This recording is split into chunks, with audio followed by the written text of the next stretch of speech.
Bonjour à tous, nous continuons nos aventures de la royauté française avec les aventures donc de notre ami Henri IV. Henri IV, il a donc été sacré roi de France en 1594, et il a du mal à conquérir son trône. Il va lui falloir 4 ans, des combats, une opposition face à la Sainte Ligue pour qu'il arrive enfin en 1598 à prendre le contrôle de Paris, à se faire affirmer roi de France en devenant catholique, comme la majorité, et l'une de ses premières grandes décisions, ça va être de mettre en place ce qu'on appelle l'édit de Nantes.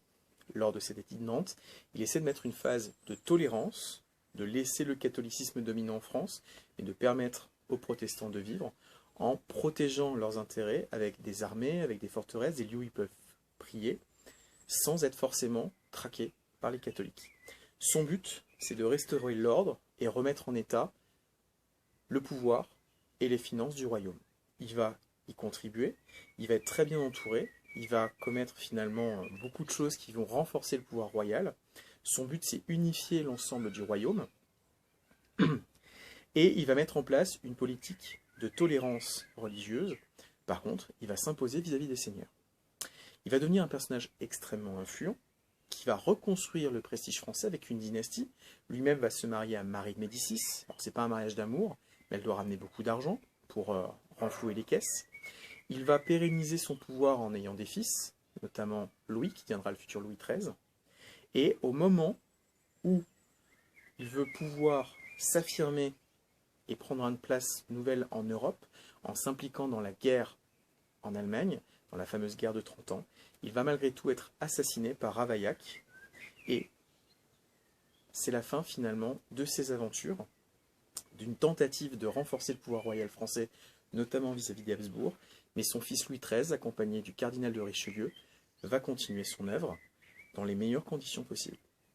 Les rois vont continuer à cumuler petit à petit du pouvoir, renforcer finalement ce prestige, donner au roi un rôle central, puisque Richelieu va évincer Marie de Médicis, d'autres conseillers pour que Louis XIII devienne un personnage important.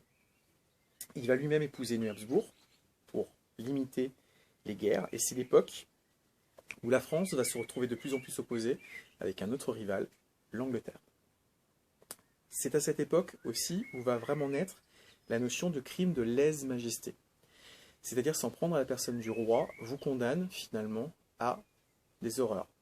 Ravaillac, comme tous ceux qui s'en prennent à la personne du roi, tous ceux qui ont porté la main sur le roi, il est condamné à une mort horrible, douloureuse. C'est-à-dire qu'il va être roué de coups, il va être roué vif, il va être pendu, il va être brûlé. Ses restes vont être détruits pour qu'il n'y ait pas de traces, puisque désormais, s'en prendre au roi, c'est comme s'en prendre à Dieu. C'est-à-dire qu'on renforce petit à petit l'influence royale. On va voir comment les successeurs de Louis XIII, et notamment le fameux Louis XIV, vont continuer à renforcer le prestige royal en s'appuyant sur des ministres importants, Richelieu, Mazarin notamment, et comment, finalement, la France va devenir un territoire où les seigneurs ont du pouvoir, un territoire où le roi est le seul à avoir du pouvoir. Je vous remercie de votre attention et je vous dis à très vite.